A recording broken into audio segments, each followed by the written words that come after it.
Welcome to Look on the Flip Side, a podcast where we get to take a behind-the-scenes look at stand-up comics, actors, writers, improvisers, and musical improvisers. From Flipside Theater in Superior, Colorado, I'm your host, Jenny Remack. Now let's go look on the flip side. We have a very special guest today.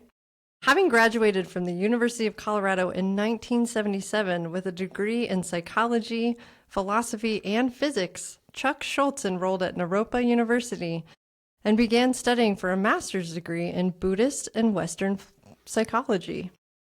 That first year, Chuck was faced with needing to choose an elective. He was intrigued with the idea of taking an acting class. When he discovered that the acting class he wanted to take was full, he took what was left, a class in theatrical improvisation.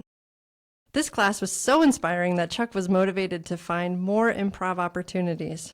Years passed, but the only improv class that he could find was in southeast Aurora, Colorado, an hour's drive away. Finally, Chuck was able to find a class in Boulder that was taught by the late Miles Golden. That's a great name. This class made Chuck quickly realize that improv is a mindfulness discipline, which subsequently became a focal point of his improv process. He subsequently took many more classes and attended many more meetups in Boulder and began performing and teaching. For many years, he has led a meetup called Mindful Improv, which is ongoing and currently renamed Here and Now Improv. He currently teaches Here and Now Improv at Boulder Circus Center on Thursday nights and at the Flipside Theater, and is performed frequently at various locations in the Boulder and Denver area. Please help me welcome to the stage, Chuck Schultz. Woo! Thanks for being here, Chuck. Well, thank you for inviting me, Jenny. Oh my gosh. It's exciting. This is so exciting. And we just got out of a 2-hour long-form improv class doing character work. So our voices might be a little choppy, but we're going to get through it. Yes, it's from doing a German character. Yes, this is German. Yes. And mine was a Southern girl. So you ready to dive in? Yep. All right, let's do it. So tell us what led you to begin doing improv. Well, after doing that class at Naropa in 1977, I was inspired to find another improv class and do improv, and it took me years to find one. And finally, I found one. It was taught by Miles Golden, the late Miles Golden. She is famous in this area. Yeah. And when I started doing the class, it scared me to death. Really? I wasn't very good at it, and it scared me to death. And I just thought, this is good for me to do. Yeah, even though you were scared. Yeah, you were like, yes. Yeah. Yeah, because I was scared. Because it occurred to me that this is a mindfulness discipline. Mm-hmm. This is a spiritual practice. This is something that I could do that would develop my confidence. Yeah. And so, I always say you want to lean into what scares you. You want to try things that scare you. Yes. So that's what got me started. Is that first class and realizing that this is a good thing for me to do. Yeah, I love that you said lean into the things that scare you. Because that really helps us develop discipline and a spiritual practice. And you mentioned that as well. And you also mentioned this mindfulness. Like, you teach your students all about mindful improv. So walk us through how you discovered that. What led you to that? Yeah, sure. Taking the class with me was a guy named Brent Cullimore, and he and I were both Buddhists. And, okay. I had been Buddhist for decades. And I was still kind of a shy person. I wasn't comfortable in group situations. I wasn't comfortable. I didn't know how to come forward and express myself in groups. Even though I had spent a lot of time meditating on a cushion. And subsequently, in the subsequent years, developing this mindful improv, I discovered that there are a lot of Buddhists who are more comfortable on a cushion than actually doing improv. Yeah. There's something like, you don't have to do anything. You just sit there and just relate with your mind. And I think some of the resistance to it might be because they think that, we're like trying to conquer our ego. And maybe there's this feeling that, if I do improv, I'm being egotistical. Oh, okay. Yeah. But, I find that it's actually the opposite. It's actually the opposite. You're exposing yourself. Right. And you're shedding your ego. Yes. And, when you're on stage, you're not yourself. You're not your ego. And the more ego you bring onto the stage with you, the less effective your improv is going to be. Yes, I 100% agree with that because I think, early on when I was learning improv, my ego was all over the place. And I was just like, I have to do all this and and be good and do all these things. But what it does is, like you were saying, it really sheds the ego because you're going up there and you're being super vulnerable and doing these things that you may be fearful of or that really scare you. And you just keep going and you do it anyway. So you do it anyway. Do it anyway. Yeah, I think it's like it's easy to do things that you're good at, because you're confident at it.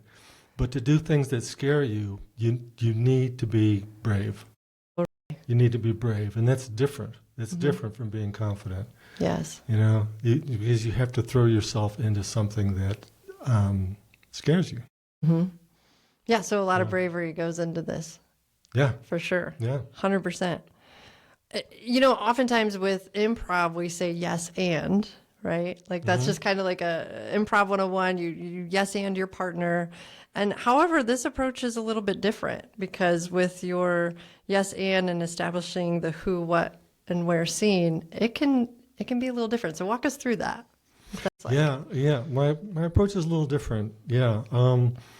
It's like most improv teachers want you to establish the who, what, and where in your first line of the scene, right? And I think that you might say that the only one who really cares about that is the improv teacher. Yeah. Because I've done a lot of very, very good scenes that we never established the who, what, and where. Okay. We never established the who, what, and where, but it's still an extremely effective scene. And a lot of times, we say yes and. Yes. In improv, we say yes and. Yes and can get you in trouble because you can lose your focus, you can lose your groundedness, you could lose your point of view by starting to invent and starting to add all kinds of details, inventory in your scene that may not be, that will lead you astray. Like if I say, Harry, you'll get over it. You get over it, because it's like, you'll get over it because I know you can get over it because, you're a talented person. I used to know another guy named Robert who got over something. Robert was really good at getting over things because, he played marbles. One of the things that he did was he was really good at playing marbles. Now you're seeing you just like you've thrown the focus of the scene away. Yeah. Because now it's no longer about you getting over it. It's about somebody who's not even here. Yes, and that can happen, right? Like people can do that or throw in another person and then it just kind of, the scene dies because of that. Or they're teaching and saying, I know somebody that did this and they could do this, you can do this. And so then it just like the scene flattens from that. The scene flattens and it goes off the rails. It goes off the rails. It goes off the rails because, I think a lot of it is because we're anxious and we want to invent. Okay. We want to invent. It's like what we have here in the moment isn't enough, right? Yeah. We want, like this is really juicy. We have this thing where I'm telling you, you'll get over it. Yeah. That's great. And, we don't need to bring in extraneous things, right? This Robert character with his marbles. Yeah. It has nothing to do with us. Right. with our emotional dynamic. Yeah. So how do you really lean into that in a mindful way to where the characters can develop like the emotional connection, for example, like you were saying, between that character and the other person? What are some techniques you do? Yeah, well, the scene has started before either one of us has uttered a word. Mm-hmm. I'm looking at my scene partner, and I'm noticing how they're standing. Not so much what they're doing, but how they're doing it. Mm-hmm. What am I getting from their physicality? Yeah. From their emotionality? The scene has already started. So the mindfulness aspect is, paying attention to every detail because everything matters. Everything counts. The way you hold your glass, the way you look at me, all of that matters. Mm-hmm. Even when you haven't said anything, it all matters. So I'm looking for those subtle indications. If you're talking to me in one way and then suddenly you look away, mm-hmm. Yeah, that means something. Right. That means something. That means something has changed. Mm-hmm. We've moved on. Now we have a new emotional dynamic because your gesture has changed, and now your point of view has changed, and so has mine. And I know that's happened because of what you did and what I did. Yeah, and the physicality of looking away, or it can be, is that like a beat change? Would you call it That's a beat change? Yeah, that's a beat change. So then there's something else that's being added. And I love that you said, too, you have to pay attention to everything because everything matters. Like everything matters, right? Right. Sometimes people are shocked in a scene because I'm addressing something that they just did unconsciously. Mm. And, it surprises them. Yeah. How much do you think that is a factor in our unconscious physicality? Like, how often do you think we do that? Just unconsciously say or do something? You mean in a scene? Yeah. In a scene? In a scene. Yeah. Well, quite a bit. Yeah. Because we're not being deliberate. We're not being deliberate. We're being a bit, what we do should be deliberate and intentional, right? So if it's, and it takes discipline to do that. Mm-hmm. It takes being mindful not only of your scene partner, but also of everything that you do. I like that you said that too. And because I think that's true in real life, being deliberate and intentional in all the things we do. And by being a Buddhist, I would imagine you've spent a lot of time meditating, like you were talking about. I get. And you can still meditate while you're awake too. Like I think oftentimes we think sitting on a pillow or, that's a form of meditation. No, you're actually meditating while you're doing improv in a way. Yes, because you are, that's one of the things, improv helps us to be mindful. Yeah. It helps us to be mindful, and it helps us to become more confident, and it helps us to become more compassionate because we have to learn how to play well with others. Yeah. More about that. I know we're off script right now. I hope that's okay. That's okay. But I'm thinking okay. Being compassionate, it teaches you how to be more compassionate towards others. Yeah, because we are co-discovering our scene. Yeah. We are discovering what our scene is about together. Mm-hmm.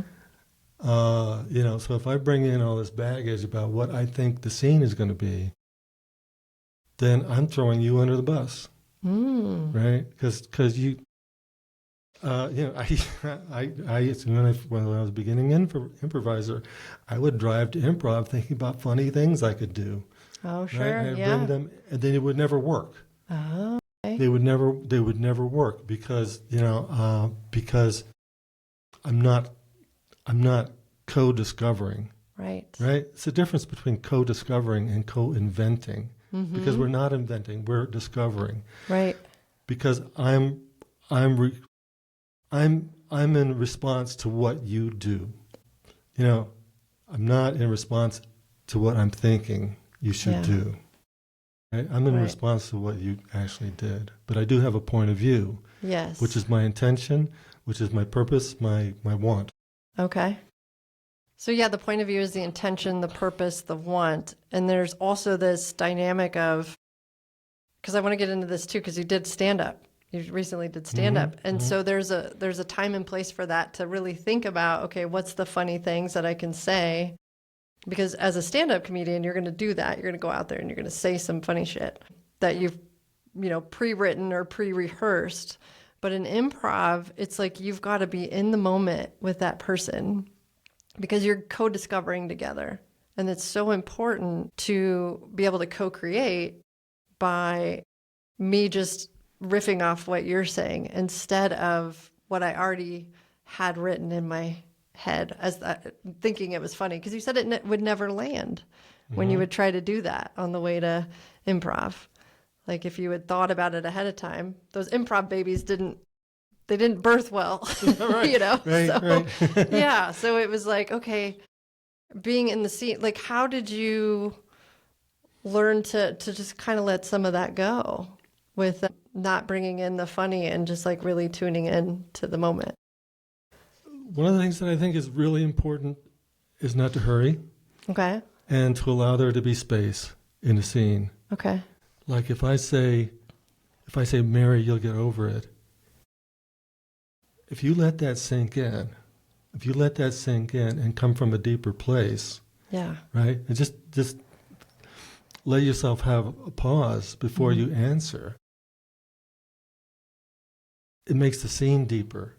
Yeah. And there's a tension there that we don't want to avoid, we don't want to neglect, we want to let that tension be there. And I think a lot of, especially beginning improvisers, they don't want the tension to be there. They don't want the space to be there. Yeah. They want to fill that space. Somebody told them that we don't want to have silence, we don't have space in our scenes. But I'm much more compelled to watch a scene where improvisers are relaxed and they let the scene come to them. Yeah. They don't have to hurry it. They don't have to be so anxious. If you don't respond, I don't have to save you, right? You're not in trouble. Yeah. You're just taking a pause. Right. So you take that beat, you take that breath, and there's that power in that pause that allows for the tension to maybe build a little. Yes. and for the opportunity for you guys to continue to create together.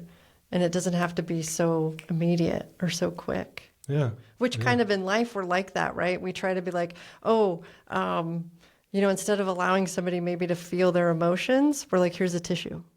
Or, we're trying to fix it right away. Right. So what you're doing is teaching people to take the space, pause, let the scene breathe, let yourself breathe, let the tension build within you. Like, how did that really make you feel when you said that? Right, yeah. Like, how did that affect you? Right. Embody it and then respond authentically to that. Right. Yeah. Right. Because most of the time, you see in improv scene, if I say something like, don't be angry, right? The knee-jerk reaction would be, I'm not angry. Yeah, right, yeah. Right? Who are you calling angry? Right? Yeah. Right, that's the knee-jerk reaction. But if you let it sit, let it affect you, feel how it feels, let it, dip that into your heart before it comes out of your mouth. Then we have a much more powerful emotional dynamic. And we're also a lot more emotionally intelligent. Yeah. I think exactly. too, right? We are, right. Because you're more compassionate with your response. You're not knee-jerking to the response. You're allowing yourself to respond truly how you would to the moment. Yeah. Yeah, I like that. Instead of saying, I'm not angry, I might say, you don't know how I feel. Yeah. Right? So now your point of view is, don't be angry, and my point of view is, you don't know how I feel. Right. We've got to hold on to that point of view until it doesn't work anymore for us. And I think that a lot of improvisers, they drop their point of view too early. Okay. And what do you think that's about? Why do people drop it so early? Is it the knee jerk? It's just kind of what we do? Well, yeah, even if they know that they should like hold their point of view, there's a tendency to want to invent something, be more clever. Yeah. A lot of the way improv is taught is that we should be fast, funny, and clever, right? Yeah. Right? You want to fill space. You want it to be quick. You want to be this clever and funny thing on stage. And I like to slow down. I like to slow down. And it's a lot of times improv is taught that way. It's like if you go to a meetup or a class and there's 19 people there and each person gets a 2-minute scene, you're feeling this pressure to be fast, funny, and clever. And then after the 2-minute scene, the instructor says next two up. Right. Well, that's it. You didn't even get a chance to talk about it. Yeah. So I like to work with smaller groups. Yeah. And I've worked in your groups before. I've taken your classes, and they are very meaningful. There's a lot of emotional dynamics to them. I feel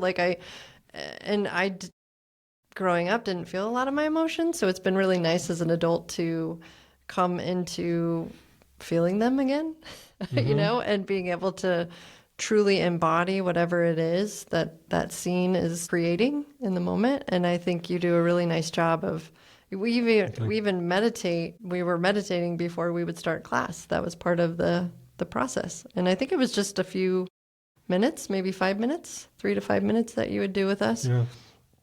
And I remember that really gave me the opportunity to have the pause and to really feel present and to get out of my monkey mind, because I think our monkey minds are what will constantly trigger us to want to be, you said, fast, funny, clever. Yeah. Yeah. And so the monkey mind is and that's the ego too, is trying to get the approval. Yeah. And so I think with your approach with the mindful improv, it's really how do I embody and really be in scene with this person and be in connection with my own point of view, my own feelings, all the things. So I appreciate that. So much of improv is from the neck up. It's it's all head stuff. Yeah. It's all this clever head stuff. Yeah. Yeah. I like to emphasize the emotional dynamic, because I have an emotion, you have an emotion. It's more of get out of the mind and into the heart. Yeah, and because we're in response to our scene partner rather than totally thinking ahead. So tell me about your experience then with stand-up, because you recently did stand-up, and you've got to be in your head quite a bit, because you've got to pre-record, test all your jokes, all the things. I did it for a couple classes, and I dropped out. I ended up saying, I can't do this anymore. I felt I was doing it to more people please, and I'm really trying to interrupt some of that patterning. So I have so much respect for people that do it and can do it and continually get up there and write jokes and do all the things. I just realized it wasn't for me. So I'm wondering how your experience was. Yeah, well, it's I have a lot of respect for people who do stand-up. Yeah. It's a lot of work. It's a lot of work. It's you true. got to memorize it. You got to hone it. Yep. You got to figure out what jokes work, what they don't work, how to deliver the jokes, how to say them properly. And it's a lot of work for 5 minutes at a time. And I don't think it's for me, because I could do improv and not have to do all that work. Yeah, right. Yeah. I could show up and I could do 2 hours of improv, and I could do a lot of scenes, and I don't have to memorize anything. Right. So for me, it's better. Yeah. It's better. I mean, I did the stand-up class, I did the show, I did a routine, I made people laugh, and I feel like that's great. I mean, if that's what people want to do, that's great. But I don't think I have the time to do that. Yeah. So, it does. Yeah. So, and I loved watching you, though. You sent me your stand-up. That was great. It was thank fun. you. Yeah. Thank you, yeah. And it was very clever. And we did characters tonight in improv. And I was thinking about, some of the character work you did as a stand-up as well, because you can bring what you've learned in improv into stand-up. I think that the two can coexist. And I know a lot of people who do stand-up and improv and are great at it. And I, too, tip my hat to them because it is a lot of work and it's a lot of prep. My stand-up set was, I basically did a 2-person scene. You did. Yeah, that's true. You totally did. Yeah. Yeah, you did. That was cool. I think we've answered a lot of these questions. How does improv differ from scripted acting? I mean, I think we did kind of talk about that, but. Well, here's the thing. I like to work with people who take improv seriously. Mm-hmm. I like to work with beginners who haven't figured that out. Yeah. Whether or not they want to do that yet or not. I like to work with complete beginners. Okay. So my meetups are geared toward beginners and more experienced people. I try to make them so that it's fun for beginners and challenging for people who have done it for a while. Okay. And I think we should consider ourselves, improvisers should consider themselves to be actors. Mm. If you consider yourself to be an actor, then you have a much bigger, longer history and culture that you can draw on. Okay. Yeah. That is not just Del Close and Viola Spolin. And, if you take it seriously, you know who Del Close is. You know who Viola Spolin is, right? You know who Charlie Chaplin is. You know who Robin Williams is. You know who a lot of people are. As an actor, you are at the same time you're writing, directing, editing, producing. You're doing everything on the spot. Yes. It's a bit different from being an actor, but acting also has elements of improv too. Mm-hmm. Oh, for sure. Yeah. Because you're going to have to do. The director may ask you to do the same character that you've memorized these lines and do it in a different way. Mm-hmm. So, and we do that in improv too.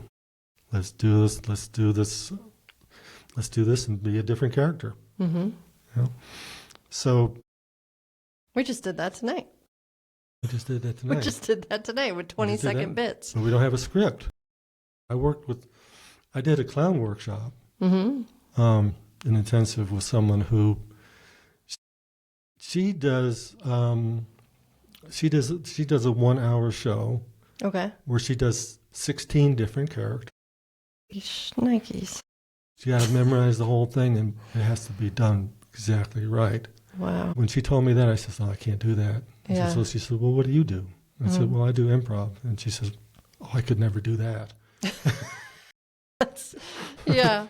That is the common conversation, though, isn't it? Yeah, right. Between people that will memorize stuff or pre-write stuff. And I can't do that. And you're like, oh, yeah, we both could. You both can. There's different abilities, different swaps that you can do, but you're kind of doing both anyway. Mm-hmm. I've taken acting classes. I've taken clown training. Yeah. And now I've done stand-up. Right. You've done a lot. So it's just, I think it's important. I think there's a spiritual journey in developing our confidence that carries on over to real life. Mm-hmm. And I think it's important to when I first started doing improv, I never thought I would do it on stage. Really? I never thought I would perform. I never thought I would teach it. Yeah. I was just doing it because it was a challenge. Mm. And then, we did a class, and the class did a showcase, and we continued as a group. Yeah.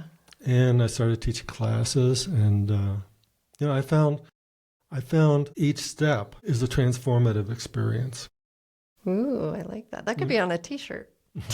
Improv. Each step is a transformative experience. Right. That's a T-shirt. That's right. I mean, the first time you're on stage. Yeah. You get off stage, and it's it's a transformative experience. Totally. Yeah. Yeah. Yeah.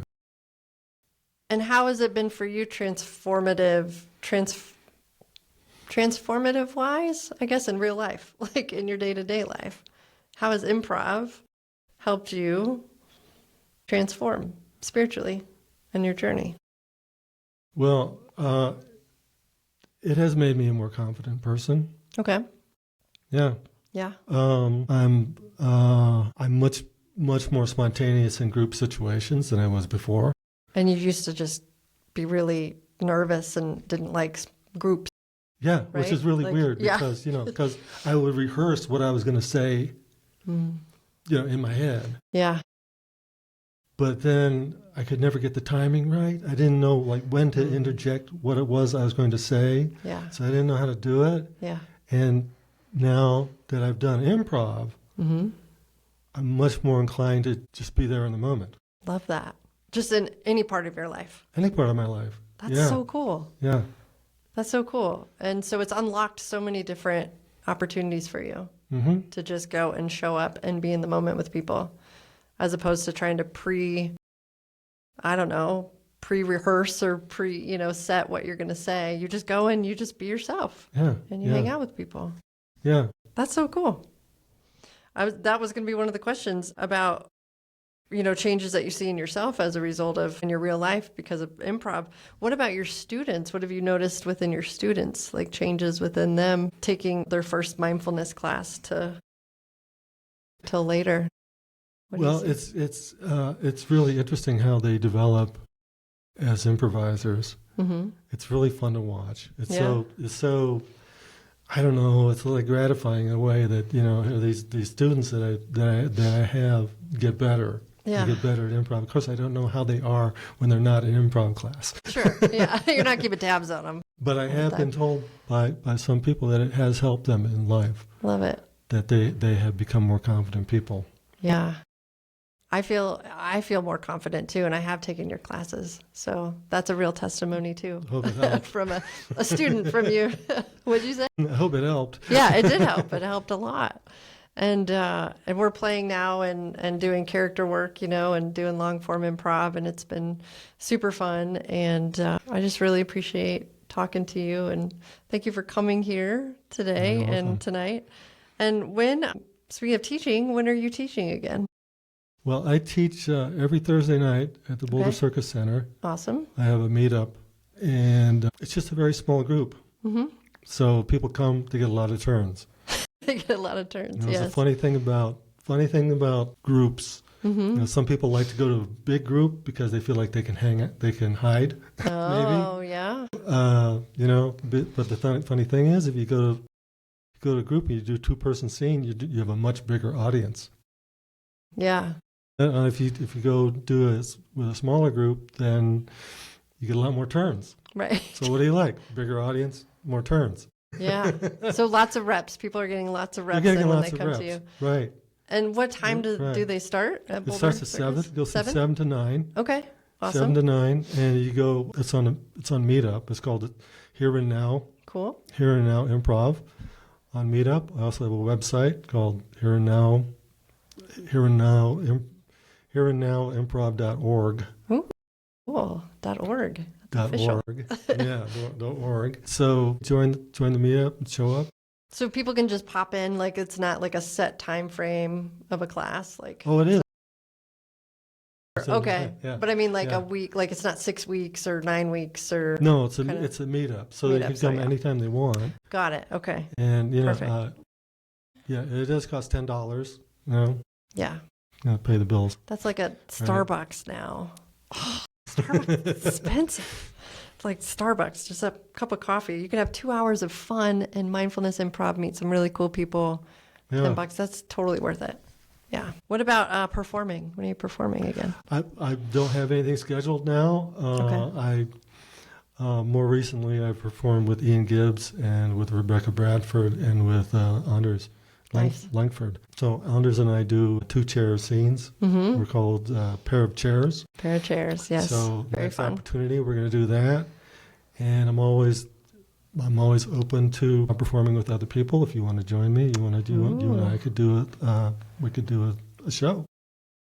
We could. Yeah, I think that I would be happy. I'd be honored to do that with you. Huh? That would be fun. It'd be fun. Yes. Yeah, and also I'm available to teach classes and available for coaching. Love that. So if anybody wants to contact me, Yes, how would they? What would be a good contact Well, for you? they could chuck.schultz@comcast.net. Comcast. My mother-in-law has the Comcast.net. Comcast.net too. Yeah, I love that. I should probably use info@hereandnowimprov.org. Oh, is that a thing? Yeah, that's the thing. Okay, so either one, we'll put it on the bottom of the podcast too, so people know how to get a hold of you.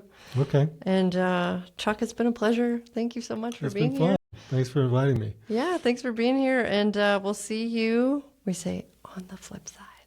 Okay, On the flip side. we'll see you on the flip side. Great job.